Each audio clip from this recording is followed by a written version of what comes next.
മന്ത്രിസ്ഥാനവും ലൈസൻസും ഒക്കെ പോയി നിന്ന ഗണേഷ് കുമാറിന് ഇപ്പൊ NSSന്റെ അംഗത്വവും പോയിരിക്കുകയാണല്ലോ. സുകുമാരൻ നായർ വെട്ടി വെയിലത്ത് വെച്ചല്ലേ.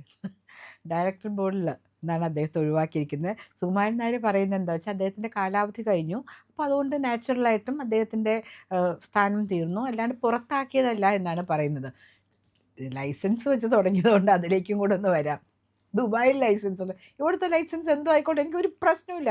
ഞാൻ ദുബായ് ലൈസൻസ് വെച്ച് ലോകം മുഴുവൻ സഞ്ചരിക്കും ഒരു പ്രാവശ്യം.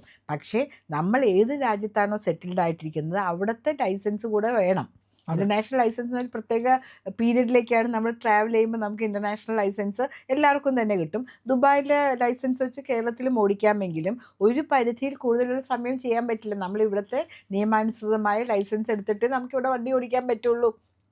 പല രാജ്യത്തും റൈറ്റ് ഹാൻഡ് ഡ്രൈവിംഗ് ആണ്, ലെഫ്റ്റ് ഹാൻഡ് ഡ്രൈവിംഗ് ആണ്, നിയമങ്ങൾ വ്യത്യസ്തമാണ്. അതൊക്കെ നമ്മുടെ രാജ്യത്തേക്ക് വരുമ്പോൾ നമ്മൾ ഏകീകൃതമായിട്ട് പഠിച്ച് തന്നെ പരീക്ഷ എഴുതേണ്ടി വരും. അപ്പോൾ ട്രാൻസ്പോർട്ട് മന്ത്രി ഒരു മോട്ടോർ വെഹിക്കിൾ ഇൻസ്പെക്ടറുടെ മുമ്പിലിരുന്ന് ചോദ്യങ്ങൾക്ക് ഉത്തരം പറയുകയും ഇവിടുത്തെ നിയമങ്ങൾ, റോഡ് നിയമങ്ങളെക്കുറിച്ചൊക്കെ അദ്ദേഹത്തിന് അവഗാഹം ഉണ്ടോ എന്നൊക്കെ നോക്കുകയൊക്കെ ചെയ്യുന്നത് കുറച്ച് ബുദ്ധിമുട്ടുള്ള കാര്യമാണ്. ഇപ്പോൾ NSSൻ്റെ കാര്യത്തിലേക്ക് വരികയാണെങ്കിൽ ലാസ്റ്റ് ഒരു വലിയ പ്രശ്നം ഉണ്ടായിരുന്നല്ലോ അദ്ദേഹത്തിൻ്റെ ഭാര്യയായിട്ട്. അദ്ദേഹത്തിന് ഭാര്യമാരായിട്ട് ആദ്യം തങ്കച്ചി ഇപ്പോൾ രണ്ടാമത്തെ ഭാര്യയായിട്ട് പ്രശ്നമുണ്ടായി. അവരാണ് പുറത്തേക്ക് വന്ന് കാര്യങ്ങളൊക്കെ പറഞ്ഞത്. അപ്പോൾ അദ്ദേഹം പറയുന്നുണ്ടായിരുന്നു പ്രേമം എത്ര വേണമെങ്കിലും ആകാം. 5000 പ്രണയം നമ്മൾ ക്യാമറയുടെ മുമ്പിലേ ഇരിക്കണേ. ഇങ്ങനെ പരസ്യമായിട്ട് വിളിച്ച് പറയരുത്. എല്ലാത്തിനും ഇങ്ങനത്തെ കാര്യങ്ങളാണല്ലോ, അല്ലാണ്ട് 5000 കുട്ടികളെ പഠിപ്പിക്കാമെന്നോ 5000 കുടുംബങ്ങൾക്ക് ഫ്രീ റേഷൻ കൊടുക്കുമെന്നോ അങ്ങനെയൊന്നുമല്ലല്ലോ പറഞ്ഞത്. പ്രേമത്തിനെ കുറിച്ചല്ലേ പറഞ്ഞത്. അപ്പോൾ അദ്ദേഹം പറയുകയുണ്ട്, ഞാൻ പ്രേമിക്കും, എനിക്ക് ഇഷ്ടമുള്ളവർ പ്രേമിക്കും, എനിക്ക് പ്രേമിക്കാനുള്ള എൻ്റെ സ്വകാര്യതയിലേക്ക് കടന്നു കയറാൻ ഭാര്യയ്ക്കോ ആർക്കും തന്നെ അവകാശമില്ല എന്നൊക്കെ അദ്ദേഹം പറഞ്ഞു. അതോടൊപ്പം തന്നെ അദ്ദേഹം പറഞ്ഞ വളരെ ആത്മാഭിമാനത്തോടെയോ അല്ലെങ്കിൽ എത്രയും വളരെ സ്ട്രോങ് ആയിട്ട് പറഞ്ഞൊരു കാര്യം, NSSൻ്റെ പ്രസിഡൻ്റാണ് ഞാൻ, അദ്ദേഹത്തിൻ്റെ യൂണിയൻ്റെ പ്രസിഡൻ്റാണ്, ആ സ്ഥാനം കളയുവാനായിട്ട് ആരെ കൊണ്ടും പറ്റുകയില്ല എന്നൊക്കെ അന്ന് അദ്ദേഹം വളരെ ഈ പ്രശ്നം നടക്കുന്ന ഭാര്യയുമായിട്ടുള്ള പ്രശ്നം നടക്കുന്ന സമയത്താണ് അദ്ദേഹം NSSൻ്റെ കാര്യം ആരും ചോദിക്കാണ്ട് തന്നെ എടുത്തിട്ടതാണ്. അതായത് ഒരു സ്ട്രോങ് ആയിട്ടുള്ള ഒരു കമ്മ്യൂണിറ്റിയുടെ സപ്പോർട്ട് എൻ്റെ കൂടെ ഉണ്ടെന്ന് കാണിക്കാൻ വേണ്ടിയായിരിക്കും അദ്ദേഹം അത് പറഞ്ഞത്. ആ സ്ഥാനവും പോയി, അപ്പോൾ തന്നെ ആ സ്ഥാനവും പോയി. ഇപ്പോൾ NSSൻ്റെ സ്റ്റേറ്റ് ലെവലിൽ ഇലക്ഷൻ നടക്കുമ്പോൾ അദ്ദേഹത്തിൻ്റെ ഡയറക്ടർ ബോർഡിലുള്ള സ്ഥാനവും കൂടെ പോയിരിക്കുന്നു. അപ്പോൾ എന്താണ് അതിനർത്ഥം? ഒന്നുമില്ല, പെരുവഴിയിലാണ്. സ്ഥാനവും പോയി, NSSലെ സ്ഥാനവും പോയി. ഇനി നാട്ടിൽ കുറച്ച് സ്ഥാനമൊക്കെ ഉണ്ട്, അതൊക്കെ എന്താണ് നാട്ടിൽ എന്തൊക്കെയാ, ഈ ബസ് ഓണേഴ്സ് അസോസിയേഷൻ എന്തൊക്കെയാണ്, പിന്നെ ഈ എലിഫന്റ് ഓണേഴ്സ് അസോസിയേഷൻ, അങ്ങനെ കുറെ സംഘടനകളുണ്ട്. വലിയ വലിയ സംഘടനകളുണ്ട്. അല്ല, ബസ് ഓണേഴ്സിന്റെ കുറച്ച് വലിയ സംഘടനയൊക്കെ. എലിഫന്റ് അസോസിയേഷൻ എന്ന് പറയുകയാണെങ്കിൽ എത്ര എലിഫന്റ്സ് കേരളത്തിലുണ്ട്? എലിഫന്റ് ഓണേഴ്സ്, എലിഫന്റ്, അത് ഞാൻ ഉദ്ദേശിച്ചത് അങ്ങനെ പറഞ്ഞു. അപ്പോഴേക്കും ചാടി കയറി പിടിച്ചു കേട്ടോ, ഒരു നാക്കുപിഴവിൻ്റെ അങ്ങനെ കയറി പിടിച്ചു. എന്തായാലും അത് എത്ര പേരുണ്ടെന്ന് നമുക്ക് അറിഞ്ഞൂടാ. 150 പേരുണ്ടാവുമായിരിക്കും അല്ലേ. അതിന്റെ പ്രസിഡന്റാണോ? ഭയങ്കര ശക്തമായ, കാരണം ആനയാണ് പുറകില്. പിന്നണി പോരാളി എന്ന് പറയുകയാണെങ്കിൽ ആനകളാണ് അല്ലേ. അപ്പൊ അതൊരു വലിയ ഉഗ്രൻ സംഘടന തന്നെയാണ്. അതിന്റെ പ്രസിഡന്റാണ് ഇപ്പോ. അമ്മയിൽ സ്ഥാനമൊന്നും ഇല്ലല്ലോ, ഇല്ലെന്ന് തോന്നുന്നു. അപ്പൊ ഇനിയിപ്പോ നമുക്ക് പ്രേമിക്കാൻ ഇഷ്ടം പോലെ അവസരമുണ്ട്. 5000 ഒരു ചുമതലയില്ല. മറ്റേത് മന്ത്രി എന്നുള്ള നിലയ്ക്ക്, MLA എന്നുള്ള നിലയ്ക്ക് ധാരാളം ചുമതലകളുണ്ട്. Whether you like it or not, നമ്മൾ ജനങ്ങൾ വിളിക്കുമ്പോഴൊക്കെ ഫോൺ എടുക്കാനും അവരുടെ കാര്യങ്ങൾ കേൾക്കാനും അവരെ സഹായിക്കാനും നമ്മൾ ബാധ്യസ്ഥരാണ്. അത് കൂടെ തന്നെയാണ് അഡീഷണൽ ഇതാണ് മന്ത്രിയാകുമ്പോൾ. കേരളം മുഴുവനുള്ള ആൾക്കാരുടെ കാര്യങ്ങൾ നോക്കണം, എല്ലായിടത്തും നമ്മൾ സഞ്ചരിക്കണം. പ്രത്യേകിച്ചും KSRTCയുടെ ഒക്കെ വരുമ്പോഴേക്കും നല്ല ഹെവി ആയിട്ടുള്ള ജോലിയുള്ളൊരു പോർട്ട്ഫോളിയോ തന്നെയായിരുന്നു അദ്ദേഹത്തിന് കൊടുത്തിരുന്നത്. ഇപ്പോൾ ഒന്നുമില്ല. രാവിലെ എണീക്കുക, പ്രേമിക്കണമെങ്കിൽ പ്രേമിക്കുക. 5000 എന്നുള്ളത് വേണമെങ്കിൽ അദ്ദേഹത്തിന് ഇനി കൂട്ടി 50,000 ശരിയാക്കിക്കോട്ടെ, കുഴപ്പമില്ല, പൂജ്യത്തിന് വിലയില്ല എന്ന് പറയുന്ന പോലെ. എന്തായാലും എൻ്റെ പ്രിയൻ, ജനങ്ങൾ ബുദ്ധിയുള്ള മനുഷ്യർ തന്നെയാണ്. നമ്മൾ ഇലക്ഷനിലേക്ക് വരികയാണെങ്കിൽ എത്ര മന്ത്രിമാരാണ് തോറ്റത്, നമ്മുടെ വീണ ചേച്ചി ഉൾപ്പെടെ. ഏറ്റവും നല്ല അഭിനേതാക്കളെല്ലാവരും തോക്കുകയാണല്ലോ. മുകേഷ് തോറ്റു, വീണ മോണോ ആക്ടിനൊക്കെ സമ്മാനം മേടിച്ച ഒരു പ്രതിഭയായിരുന്നു സ്കൂൾ കോളേജ് സമയത്തിൽ, അവർ തോറ്റു. ഗണേശനും അറിയപ്പെടുന്ന നടനല്ലേ, അദ്ദേഹവും തോറ്റു. അപ്പോൾ അഭിനേതാക്കളെ വേണ്ട എന്നൊരു തീരുമാനം ജനം ഏറ്റെടുത്തോ എന്നും കൂടെ നമ്മൾ സംശയിക്കേണ്ടിയിരിക്കുന്നു അല്ലേ. എത്ര മന്ത്രിമാർ തോറ്റതിൻ്റെ കൂട്ടത്തിൽ ഒരിക്കലും ഗണേശ് വിചാരിച്ചിട്ടില്ല. പത്തനാപുരം എന്ന് പറഞ്ഞാൽ തൻ്റെ ഒരു ടെറിട്ടറിയാണ്, തൻ്റെ തറവാടിരിക്കുന്ന സ്ഥലം, തൻ്റെ അച്ഛൻ കയ്യിൽ കൊണ്ട് നടന്ന സ്ഥലം. അങ്ങനെയുള്ള സ്ഥലത്ത് നിന്ന് അദ്ദേഹത്തിന് ജനങ്ങൾ വേണ്ട എന്ന് പറയുമെന്ന് അദ്ദേഹം വിചാരിച്ചിട്ടില്ല. നേരത്തെ മുൻ ഭാര്യയുമായിട്ടുണ്ടായ പ്രശ്നങ്ങൾ വന്നപ്പോൾ പോലും അദ്ദേഹം അവിടെ നിന്ന് വലിയ പരിക്കുകളില്ലാണ്ട് രക്ഷപ്പെട്ടു പോരുകയാണ് ചെയ്തത്. ആ ഒരു അഹങ്കാരമോ ധാർഷ്ട്യമോ ഞാൻ എന്ത് ചെയ്താലും I am above all these things, അത് തന്നെയായിരുന്നു പിണറായിക്കും. ഞാൻ എന്തും ചെയ്യും, ഞാൻ ഹോർഡിങ്ങിലിരുന്ന് നിങ്ങളെ അനുഗ്രഹിക്കും, നിങ്ങൾ താഴെ വന്ന് കൂപ്പിട്ട് നിന്നോളണം എന്നൊരു അവസ്ഥയായിരുന്നു പിണറായിയും അവസാനമായപ്പോൾ. ഈ 140 നിയോജക മണ്ഡലത്തിൽ ഞാൻ മാത്രമാണ് മത്സരിക്കുന്നത് പോലെയായിരുന്നു. അവിടെയുള്ള നേതാക്കന്മാരൊരു തല പോലും വെച്ചിട്ടില്ല. ഏതെങ്കിലും ഒരു ക്യാപ്ഷൻ, അരിയുടെ കാര്യമോ റേഷൻ്റെ കാര്യം ഒക്കെ പറയുമ്പോൾ ആ മിനിസ്റ്റർ ഒരു പടം വയ്ക്കണ്ടേ. എല്ലാ സ്ഥലത്തും വിദ്യാഭ്യാസം വളരെ മികച്ച വിദ്യാഭ്യാസ മന്ത്രി ശിവൻകുട്ടിയാണ്. അദ്ദേഹത്തിന് വേണ്ടി എത്ര മാത്രം അടികൊള്ളാൻ വരെ തയ്യാറായിട്ട് പുറത്ത് വന്നതല്ലേ. അദ്ദേഹത്തിൻ്റെ പടം പോലും വെച്ചിട്ടില്ല. അതുപോലെ പത്തനാപുരത്തിൻ്റെ കിങ് എന്നുള്ള മട്ടിലായിരുന്നു ഈ ഗണേശൻ്റെ പ്രവൃത്തിയും കാര്യങ്ങളും ഒക്കെ നടന്നിരുന്നത്. പക്ഷെ അദ്ദേഹം കുറച്ച് കാര്യങ്ങളൊക്കെ ട്രാൻസ്പോർട്ട് മിനിസ്റ്റർ എന്നുള്ള നിലയിലേക്ക് ചെയ്തിട്ടില്ല എന്ന് പറയാൻ പറ്റില്ല. അദ്ദേഹം വണ്ടി ഓടിക്കാനായിട്ട് അറിയാമെന്ന് കാണിച്ചിട്ടുണ്ട്. ലൈസൻസ് ഇല്ലാണ്ടാണ് വണ്ടി ഓടിച്ചതെന്ന് ഇപ്പോഴാണ് അറിയുന്നതല്ലേ. അതിനും ഒരു കേസ് എടുക്കാവുന്നതാണ്. 18 വയസ്സാകുമ്പോഴാണ് ലൈസൻസ് എടുത്തത്. അതെ, അങ്ങനെ ആര് കൊടുത്തു? കൊടുക്കാം. അപ്പം there is no validity for that licence. അങ്ങനെ സ്വന്തമായിട്ടൊരു തികഞ്ഞ ഇന്ത്യൻ ലൈസൻസ് ഇല്ലാത്ത ആളാണ് ഇത്രയും ജനങ്ങൾ കയറുന്ന ആനവണ്ടി എന്നാ പണ്ട് പറഞ്ഞിരുന്നല്ലേ. അപ്പം ആനവണ്ടി ഓടിച്ച് ആന യൂണിയൻ്റെ പ്രസിഡന്റ് നടക്കുന്ന കാര്യം. ഇനിയിപ്പോൾ ആനപ്പുറത്ത് കയറിയിരുന്ന് ആനയെ തെളിച്ചു കൊണ്ടുവന്ന ഒരു പടം വരുമോ?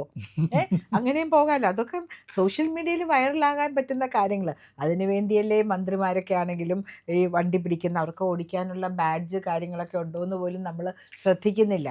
അവിടെ കയറി ഫോട്ടോന് വേണ്ടി പോലും വളയം പിടിച്ചുകൊണ്ടിരിക്കാനായിട്ട് പാടുമോ എന്ന് നമുക്കല്ല. അതെല്ലാം ചിന്തിക്കേണ്ട കാര്യം. അറിയാണ്ട് എവിടെയെങ്കിലും ആക്സിലറേറ്ററിലോ എന്തിലെങ്കിലൊക്കെ ചവിട്ടിയാലോ വണ്ടി മുന്നോട്ടേക്ക് കുതിക്കൂലേ. അപ്പം ഇങ്ങനെയുള്ള കാര്യങ്ങളൊക്കെ ചെയ്ത് കഴിഞ്ഞപ്പോൾ സുകുമാരൻ നായരെക്കുറിച്ച് എന്തൊക്കെ പറഞ്ഞാലും ആർജവമുള്ളൊരു നേതാവാണ്.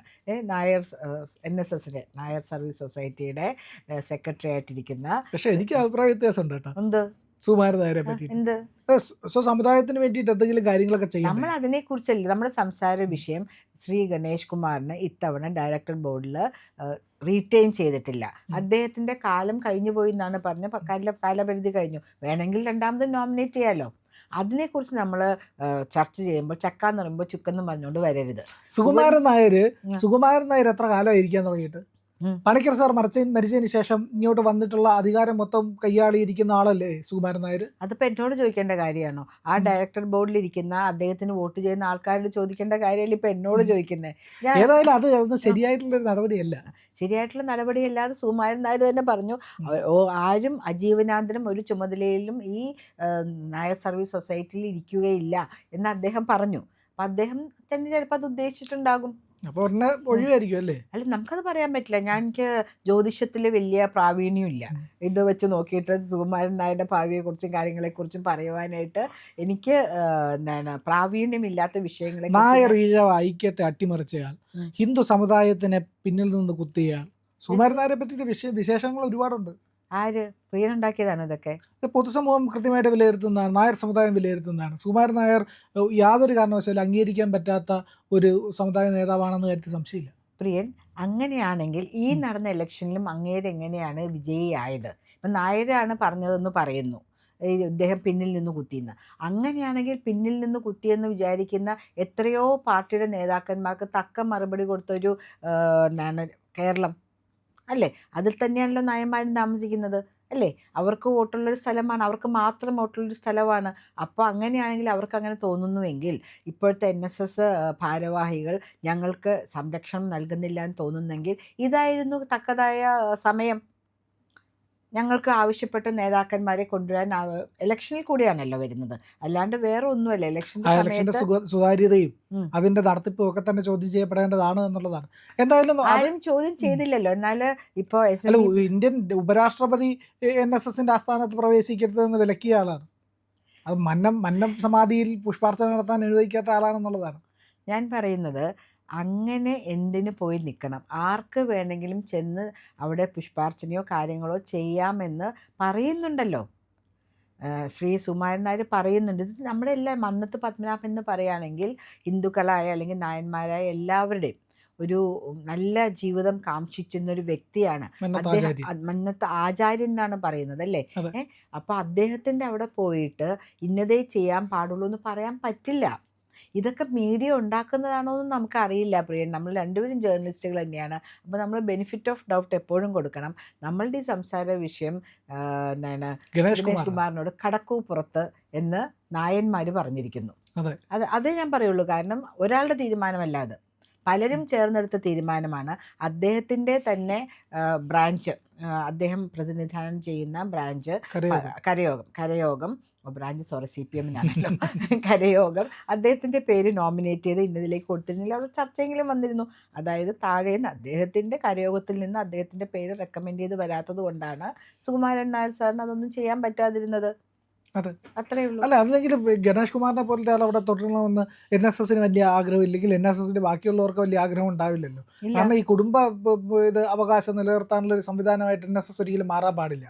കുടുംബ സംവിധാനമല്ല, ക്യാരക്ടർ നോക്കണ്ടേ. ഇങ്ങനെ എന്തെങ്കിലും വിടുവായത്ത് ഇപ്പോൾ ഒരു സ്ത്രീയായിട്ട് ഭാര്യ കാണാൻ പാടാത്ത സാഹചര്യത്തിൽ കണ്ടെങ്കിൽ അതിനൊരു മാപ്പ് പറഞ്ഞ് എൻ്റെയും ഭാര്യയും ഞങ്ങൾ തമ്മിൽ അത് ഒത്തുതീർപ്പാക്കി എന്ന് പറയുന്നതിന് പകരം എത്രയോ പേരെ വേണം, എനിക്കത് പറയാൻ ബുദ്ധിമുട്ടുള്ള, ഞാൻ സംഖ്യയൊന്നും പറയുന്നില്ല, എനിക്ക് പ്രേമമുണ്ട് അതുണ്ടെന്നൊക്കെ പറയുന്നത് ഒരു ബാലിശം അല്ലെങ്കിൽ ഐ ഡോണ്ട് കെയർ അല്ലെങ്കിൽ ഒരു സ്ത്രീയുടെ വികാരത്തിനെ മാനിക്കാത്തൊരു സംസാര രീതിയായി. അതിന് മാത്രമേ ഞങ്ങൾ ചോദ്യം ചെയ്യുന്നുള്ളൂ. ഏതായാലും ഗണേഷ് കുമാറിന് കൃത്യമായിട്ട് സ്ഥാനങ്ങൾ ഇങ്ങനെ നഷ്ടപ്പെട്ടുകൊണ്ടേയിരിക്കുകയാണ്. ഇനി എന്തൊക്കെ നഷ്ടപ്പെടും എന്നുള്ളത് വരും ദിവസങ്ങളിലും വരും കാലത്തും കാണാൻ കഴിയുന്നതായിരിക്കും. പ്രിയപ്പെട്ട പ്രേക്ഷകരെ, ഞാൻ ആദ്യം പറഞ്ഞതുപോലെ നിങ്ങൾക്ക് ഈ വീഡിയോ കണ്ടാൽ നിങ്ങൾക്ക് നഷ്ടമുണ്ടാവില്ല. നിങ്ങൾ അറിയേണ്ട കുറേ കാര്യങ്ങളാണ് ഞാൻ പറഞ്ഞത്. അതുകൊണ്ട് ഇത്തരം കാര്യങ്ങൾ ഞങ്ങൾ പറഞ്ഞുകൊണ്ടിരിക്കും. ഞങ്ങളെ സഹായിക്കണം, ഞങ്ങളുടെ കൂടെ നിൽക്കണം. ഇന്ത്യ ലൈവ് ഇതുവരെ സബ്സ്ക്രൈബ് ചെയ്യാത്ത പ്രിയപ്പെട്ട പ്രേക്ഷകർ ഇപ്പോൾ തന്നെ അത് ചെയ്യണം. പരമാവധി നിങ്ങളുടെ സുഹൃത്തുക്കളോടും ബന്ധുക്കളോടും പറഞ്ഞ് ഇങ്ങനെ ഒരു ചാനലുണ്ട്, അത് നേര് പറയുന്ന ഒരു ചാനലാണ് എന്ന് നിങ്ങൾക്ക് ബോധ്യമുണ്ടെങ്കിൽ അത് സബ്സ്ക്രൈബ് ചെയ്യാൻ അവരോടും പറയാം. ഒപ്പം നമുക്ക് 2 ചാനലുകൾ കൂടിയുണ്ട്. നമ്മളൊരു ഡിവോഷണൽ ചാനലുണ്ട്, പുണ്യം ബൈ ഇന്ത്യ ലൈവ്. C4N എന്ന് പറയുന്ന മറ്റൊരു ചാനലും കൂടിയുണ്ട്, ന്യൂസ് ചാനലാണ്. ഈ 2 ചാനലുകൾ കൂടി നിങ്ങളൊന്ന് സബ്സ്ക്രൈബ് ചെയ്യണം. ഇന്ത്യ ലൈവ് സബ്സ്ക്രൈബ് ചെയ്യണം. ഇന്ത്യ ലൈവ് മലയാളം, പുണ്യം ബൈ ഇന്ത്യ ലൈവ്, C4N മറക്കരുതേ.